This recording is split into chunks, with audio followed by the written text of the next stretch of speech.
va parler maintenant des écosystèmes profonds en compagnie. Attention, ils sont pas très loin, ils me regardent. Le thème, c'est les grands fonds marins comptent plus que vous ne le croyez. Ils sont là pour le prouver. Avec Pierre-Marie Saradin, responsable de l'unité de recherche, études des écosystèmes profonds Ifremer et accompagné évidemment de la belle Alicia Veuillot, doctorante. Ifremer aussi. Applaudissements pour eux, s'il vous plaît. C'est à vous.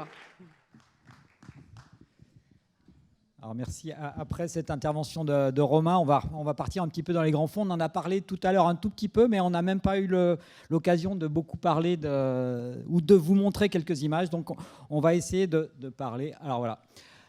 On va faire un petit peu de lumière sur les abysses. Donc, on fait partie d'une unité de recherche qui s'intéresse exclusivement à l'étude des grands fonds. Donc, on est peu nombreux, on est une cinquantaine de permanents. Et on va essayer de vous montrer notre passion pour ces écosystèmes, mais aussi, et peut-être, les impacts qu'ils peuvent subir. Donc, d'abord, et on en a parlé beaucoup hier, hein, un océan, un seul océan, on s'est aperçu, je ne sais pas si vous étiez là hier soir, mais Gilles Boeuf a énormément insisté là-dessus. On a un seul océan qui va connecter la totalité, tout circule. On a des chiffres qui sont très importants aussi, c'est 66% de la surface de la planète qui est couverte d'océans. On a 93% de la biosphère, 93% de zones qui peuvent être habitées par des organismes dont certains, on ne les connaît pas du tout. On a une profondeur moyenne de 3800 mètres, profondeur maximale de 11 000 mètres. On en reparlera tout à l'heure dans la table ronde qui suit, justement sur les nouveaux robots, les nouveaux drones pour aller explorer tout ça. L'océan profond, pour nous, c'est au-delà de 200 mètres. Au-delà de 200 mètres, on n'a plus de photosynthèse. Bon, c'est entre 200 et 1000 mètres. On n'a plus de lumière, plus de photosynthèse. Donc, il y a très peu d'énergie qui va arriver sur le fond. On verra tout à l'heure que c'est très important. Et on a des pressions importantes, des impacts importants. L'obscurité, le froid, la température moyenne du fond, c'est entre 2 et 4 degrés. La pression va augmenter de 1 kg par centimètre carré tous les 10 mètres. C'est-à-dire qu'à 6000 mètres de profondeur, on va subir 600 kg par centimètre carré de pression. C'est l'équivalent d'une vache sur l'ongle de votre pouce. Ça fait mal, hein. Et 80% des fonds océaniques sont à cartographier. Alors c'est un chiffre qui est un peu large parce que qu'est-ce que ça veut dire cartographier ?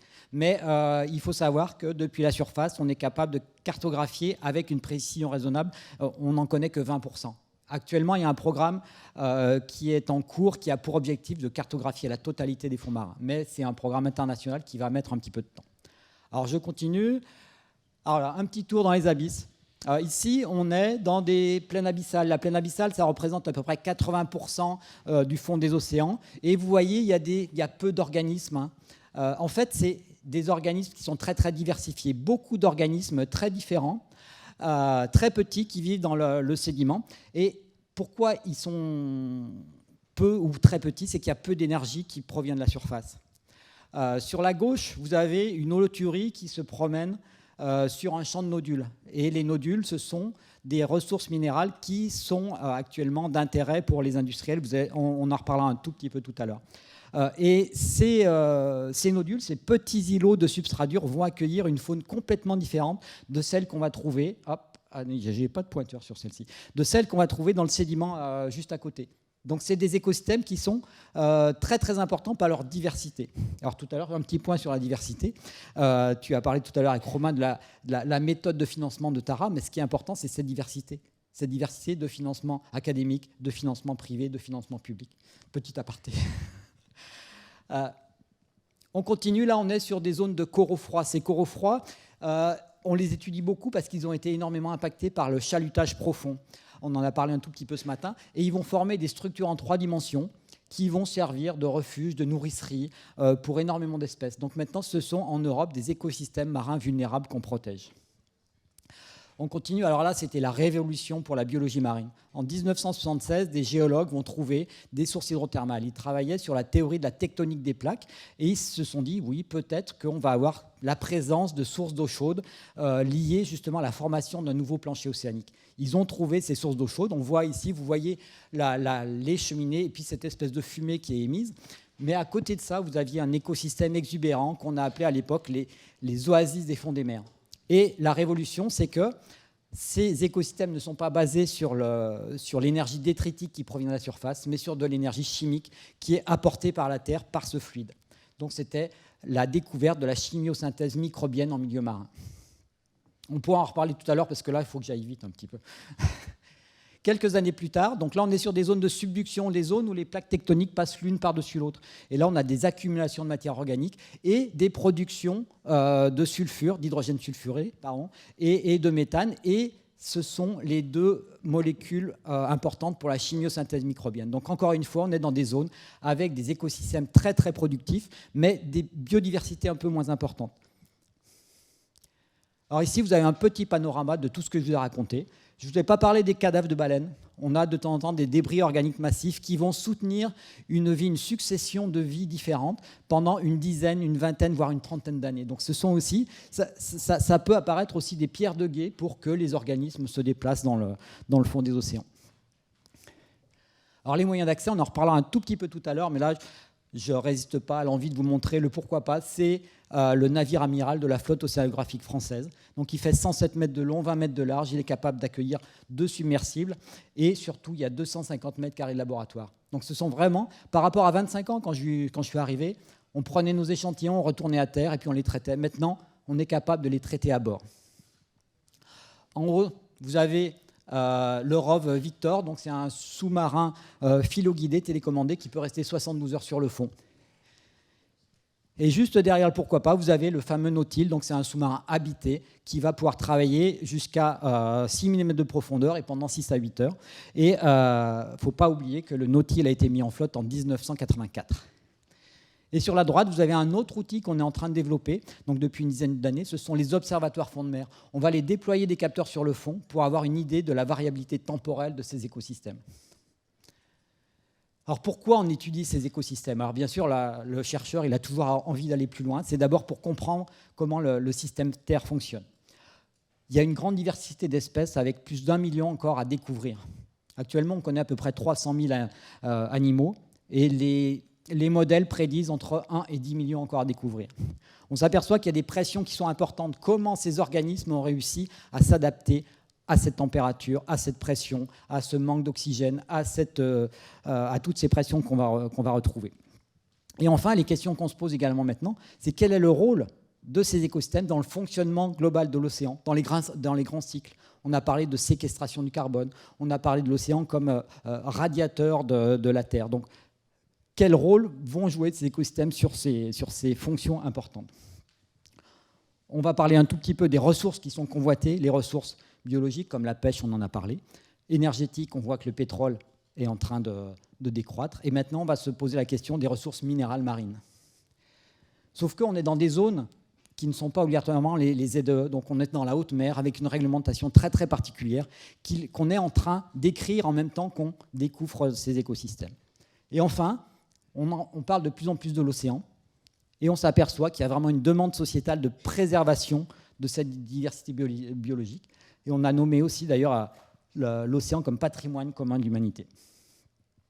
Alors voilà, juste une petite diapo pour vous faire peur. C'est une diapo qui peut synthétiser très très rapidement les impacts que pourrait avoir l'exploitation des ressources minérales marines. Et nous, notre boulot, c'est d'essayer de comprendre justement ces impacts, de les évaluer. Et là, je vais laisser la parole à Alicia, qui est doctorante, donc qui finit sa première année de doctorat et qui va travailler sur la résilience de ces écosystèmes. Vas-y, Alicia. Merci Pierre-Marie. Donc oui, comme l'a indiqué Pierre-Marie, moi ma thèse s'inscrit vraiment dans ce contexte de ressources minérales convoitées par les compagnies pétrolières, par l'exploitation minière. Donc tout d'abord, un titre, ma thèse s'intitule « Étude des processus de colonisation en périphérie des sources hydrothermales, zones menacées pour leurs ressources minérales ». Donc ma thèse s'inscrit dans un projet international Deep Rest qui œuvre pour la conservation et la restauration des écosystèmes marins qui sont menacés par l'exploitation minière, justement. Donc, mes 2 sites d'études sont, comme on peut le voir sur la carte, entourés TAG et Snake Pit, qui sont 2 sites dont l'Ifremer France a obtenu un permis d'exploration. Et c'est vraiment sur ces 2 sites que mon travail va porter. Donc, au niveau de la méthodologie, en fait, on a déployé en 2014, lors de la campagne océanographique BICOS, des substrats artificiels, à savoir des os de vache, de l'ardoise, du bois et des éponges, au niveau des sources hydrothermales. Et ça a été remonté donc en 2018, au bout de 4 ans laissés dans la mer lors de la campagne Bicos 2.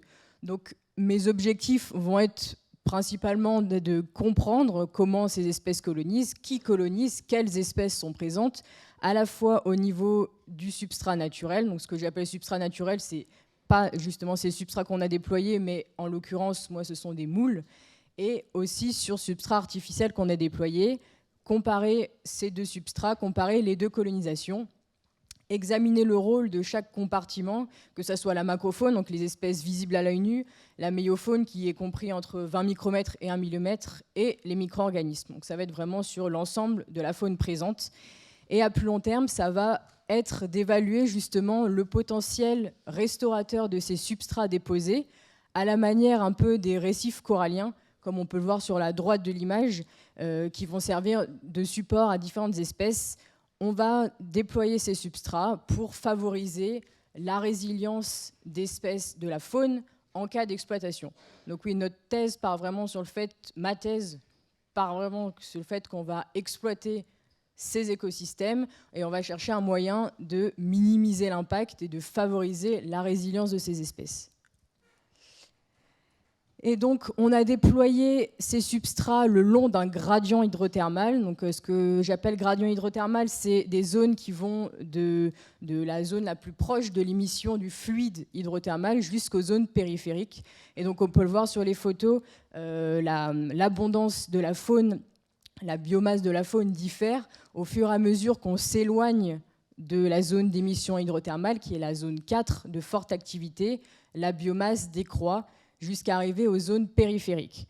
Donc différentes techniques vont être employées pour caractériser, identifier la faune, que ce soit de la taxonomie, donc avec la loupe, le microscope, que ce soit des analyses ADN pour identifier les communautés microbiennes et archéennes, ou que ce soit des statistiques justement pour comparer les substrats, voir qui accueille le plus d'espèces, quelles espèces chaque substrat accueille. Voilà. Si ça veut bien. Et pour terminer, donc, je le redis, les 2 sites sur lesquels je travaille ont eu un accord d'exploration par l'AIFM, qui est l'autorité internationale des fonds marins, donc qui est une organisation chargée de réguler les ressources marines en haute mer. Et ce qui est important, c'est que la réglementation sur l'exploitation des ressources est en cours d'élaboration.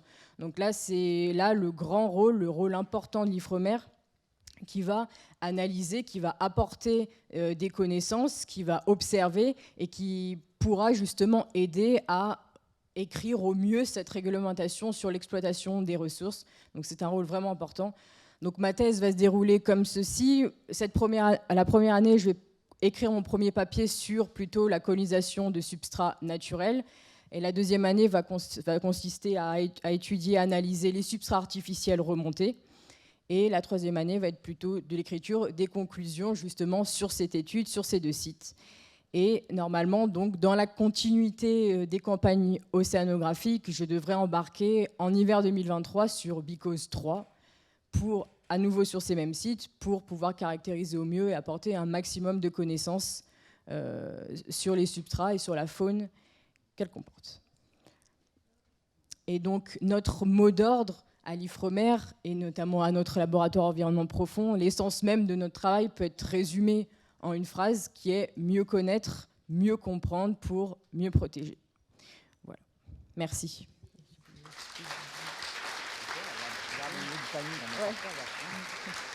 Donc maintenant, on va partir en image avec un documentaire. Vous voyez lequel je parle ou pas du tout?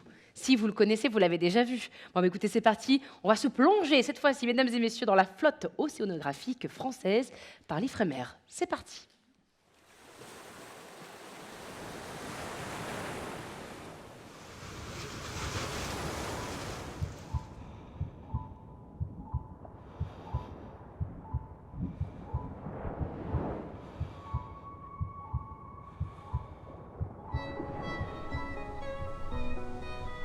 Larguer les amarres, découvrir le monde. Les navires de la flotte océanographique française, opérés par l'IFREMER, rayonnent sur les mers du globe. Les cartes se déploient, les routes maritimes sont sans fin.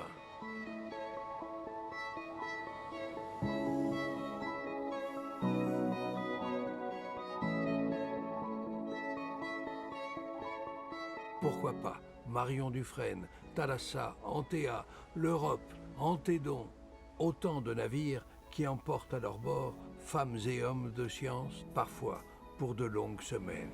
Ils écument les océans, même les plus tumultueux, observent le fond calme des mers et collectent des échantillons du monde marin. Ce sont les illustres héritiers des explorateurs des siècles passés, ces héros dont les noms évoquent mystère et aventure, passion de la science et du savoir. Louis-Antoine de Bougainville, auteur du premier tour du monde sous pavillon français, Jean-Baptiste Charcot, explorateur des pôles, Anita Conti, première française océanographe.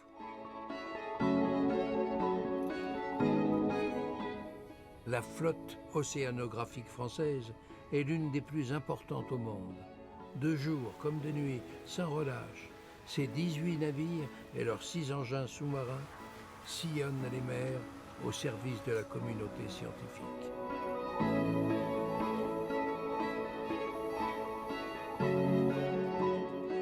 Véritable prouesse technologique, le sous-marin habité Nautil, le submersible Victor 6000, le robot Ulix peuvent intervenir jusqu'à 6000 mètres de profondeur.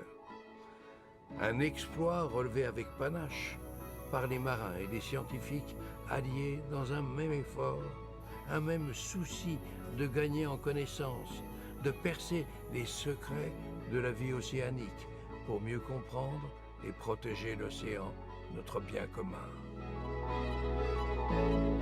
La flotte océanographique française est aussi reconnue pour ses équipements de pointe et ses instruments hors normes, conçus par des ingénieurs qui encouragent l'audace, celle d'aller toujours plus profond, plus loin, plus longtemps, de poursuivre les recherches pour connaître plus intimement l'océan.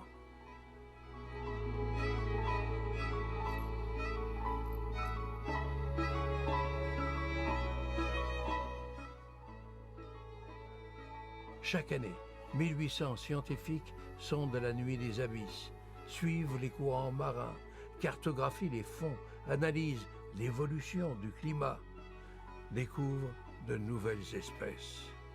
Ils étudient l'extraordinaire biodiversité marine, observent les volcans sous-marins en train de naître, surveillent les populations de poissons, explorent des mondes jusqu'alors demeurés inconnus.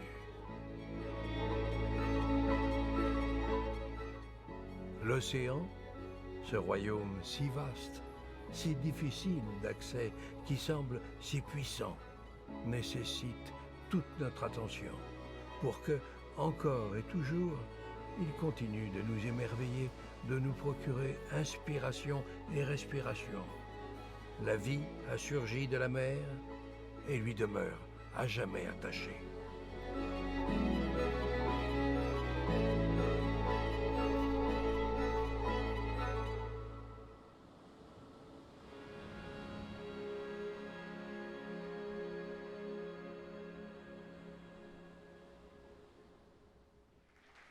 Yes. Allez, merci beaucoup pour ces applaudissements et qui est de mieux pour en parler que le réalisateur et producteur. Il est avec nous, il arrive. Rémi Marion, sous vos applaudissements s'il vous plaît. Vidéaste. Merci. Tellement de choses, Rémi Marion. Vous avez un petit retour à faire avant d'animer la prochaine table ronde. Merci Stella. C'est un grand plaisir de vous montrer ce film. Je pense que c'est la première fois qu'il sort sur un grand écran, donc c'est toujours un grand plaisir et de le faire ici même. Oui, donc c'était un film important et je voudrais en profiter aussi pour saluer la mémoire de Jacques Perrin, grand passionné des océans, qui a fait la voix, il nous a offert sa voix pour ce film et quelques images aussi que vous avez vues du film Océan. Donc des applaudissements pour Jacques, s'il vous plaît.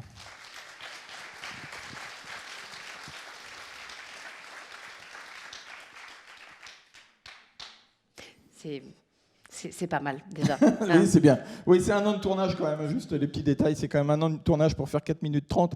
Mais c'était très compliqué, vous avez compris. Il y a beaucoup de bateaux, il y a 18 bateaux, on ne les montre pas tous. Ah oui. Et puis il y a beaucoup d'équipes. Il y a eu le Covid aussi au milieu de tout ça. Il y a combien de drones en tout là? Là, il y a 6 engins submersibles, on en parlera tout à l'heure. Eh oui. Et puis nous, on a fait aussi du drone, enfin, on a fait plein de choses, et des équipes sous-marines. Donc pour faire 4 minutes 30, c'était un gros travail, mais on est assez content du résultat. Et la flotte océanographique et l'Ifremer aussi, donc c'est bien. Super. Merci beaucoup, Rémi et Marion. Vous restez.